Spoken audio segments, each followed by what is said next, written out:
베드로가 안디옥에서 이방인들과 식사하다가 도망친 사건이 있습니다. 스위스 추리히 대학에서 박사학위를 받고 신약을 연구하는 루벤 비너가 쓴 논문 베드로는 안디옥에서 누구와 식사하였을까를 소개하고자 합니다. 그는 갈라디아서 2장 12절을 새로운 시각에서 조명하며 베드로가 안디옥에서 단순히 그리스도인 이방인들과만 식사한 것이 아니라 비신자 이방인들과도 식사했을 가능성을 제시합니다. 비너 박사는 헬라어 단어 분석, 문법적 해석 그리고 제2성전기 유대교의 역사적 맥락을 통해 기존의 해석에 도전하며 복음의 보편성을 강조합니다. 저는 비너의 논문을 바탕으로 안디옥 사건을 재조명하고 이를 현대 한국 교회에 적용할 교훈을 도출하고자 합니다. 갈라디아서 2장 12절의 재해석.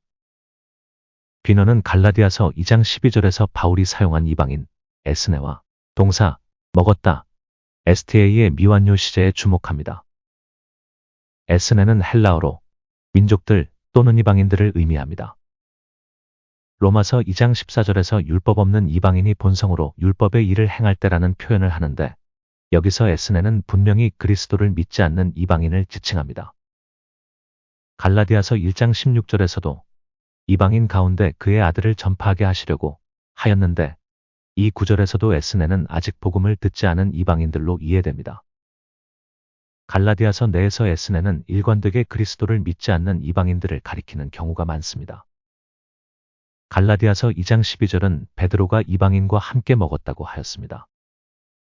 그러므로 문맥과 바울의 다른 서신의 용례를 고려할 때 여기서 이방인은 그리스도인 이방인을 넘어 그리스도를 믿지 않는 이방인까지 포함하는 폭넓은 의미로 해석할 수 있습니다. 그리고 먹었다는 뜻의 STA는 단발적인 사건이 아니라 반복적이거나 습관적인 행동을 표현할 때 쓰는 헬라어 미완료 시제입니다. 이를 통해 베드로가 단순히 특정한 사건에서 한 번 이방인과 식사한 것이 아니라 지속적으로 이방인들과 교제했음을 뜻합니다. 미완료 시제는 베드로가 이방인들과 식사하는 자리가 예외적인 상황이 아니었음을 암시합니다. 물론 바울은 안디옥 식사가 구체적으로 어떤 자리에서 이루어졌는지 밝히지 않았습니다. 이는 특정한 종교적 맥락보다는 일상적인 식사를 가리킬 가능성이 높습니다.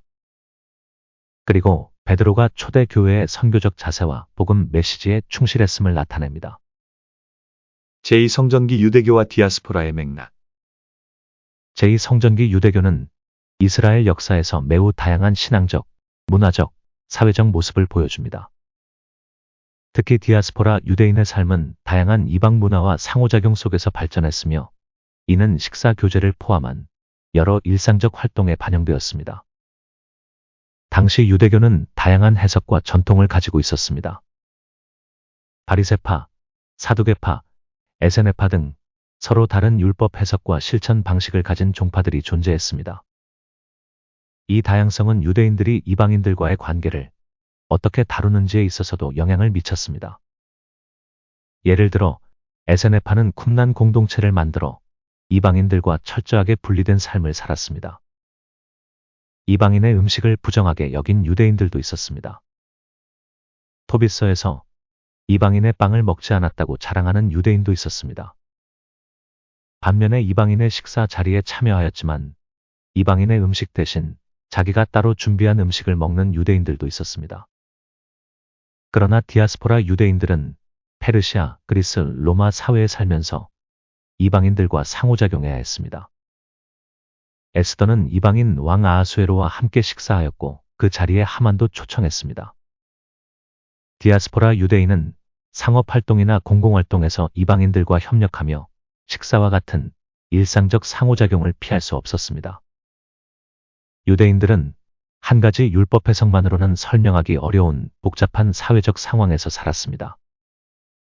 그들은 최소한의 타협을 통해 정체성을 유지하려는 다양한 방식을 취하였습니다. 베드로가 이방인들과 반복적으로 식사했다는 것은 디아스포라 관습의 반영이며 불신 세상의 복음을 전하려는 자세를 가졌던 초대교회의 모습이라고 할 수 있습니다. 안디옥 사건의 현대적 의의. 안디옥 사건은 초기 기독교 공동체의 내적 갈등과 복음의 보편성을 보여주는 중요한 사건입니다. 이 사건은 베드로와 바울 사이의 논쟁을 통해 복음이 민족적, 종교적 경계를 넘어서는 보편적인 메시지임을 드러냅니다. 이 사건을 재해석하면 현대 한국 기독교에서 나타나는 배타적 보수주의와 분리주의를 반성하고 보다 포용적인 복음의 메시지를 실천하는 데 중요한 교훈을 제공합니다. 안디옥은 유대인과 이방인이 함께 살던 다문화 도시로 초기 기독교의 중심 도시였습니다. 초기 기독교 안에서도 예루살렘을 중심으로 분리를 강조하는 보수적 유대 기독교인이 있었으며 사도 바울을 중심으로 선교를 강조하는 새로운 기독교인들이 있었습니다. 베드로는 주님의 말씀을 따라 땅끝까지 선교하는 자세를 처음에 취하였지만 보수 유대 기독교인들의 비난을 우려하여 이방인들과 나누던 식사를 중단했습니다. 이는 초기 기독교 내에서 유대교의 율법을 강조하는 보수주의자들과 복음의 보편성을 강조하는 바울파의 갈등을 보여줍니다. 하지만 베드로는 후일 자신의 행동을 깊이 반성하고 회개함으로써 복음의 진리를 다시 실천하였습니다. 사도행전 15장에서 베드로는 예루살렘 공의회에서 이방인들도 차별 없이 복음을 받을 수 있음을 증언하며 자신의 입장을 분명히 했습니다. 그는 우리가 주 예수의 은혜로 구원을 받은 것과 같이 그들도 그러하리라 말하며 복음의 보편성을 선언했습니다. 이 사건은 초기 교회가 유대교적 전통을 넘어 이방인들에게 문을 열고 세계적인 선교를 실천하는 계기가 되었습니다. 베드로의 회개와 증언은 교회가 복음의 진리를 명확히 하고 민족과 문화를 초월하여 연합하는 데 중요한 역할을 했습니다.